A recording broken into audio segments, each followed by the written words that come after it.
ሚስቴ ናት መይሩ። ስለተዋወቅን ደስ ብሎኛል። ጓደኛዬን አደራ ደሞ ትደውልልኝ፣ ስልክህን አንሳሽ። ስትናፍቀኝ በምን አገኘሃለሁ? ዊሽ ምሩዬ ነይ እስቲ ልሳምሽ።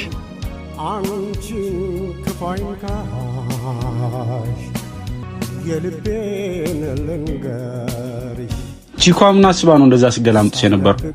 ገላመጠች? አላስተዋልኳትም። የጓደኛሽ ሚስቶና ግን እስካሁን እንደዛ አስተዋወቁ። መንገደኛን ሁሉ እኮ እንደ ቤተሰብ አትቀርበው ማለት። እሱ ህይወት ውስጥ ብዙ ሰዎች ይመጣሉ ይሄዳሉ፣ መንገደኛ ናቸው። እኔ ከዳር ቆሜ ሁሉንም ማይ ቤተሰብ ነኝ። ታዲያ ለምን ሰው ታመላልሳላችሁ? ራሳችሁ አትጋቡ? ቤተሰብ ስትሆን እንደማትለይ ይገባህና ለግንኙነት ስያሜ ሳትሰጥ ዝም ብለህ ትኖራለህ። ምን ሆነሽ ነው? ኧረ ምንም። ካንቺ ብቻ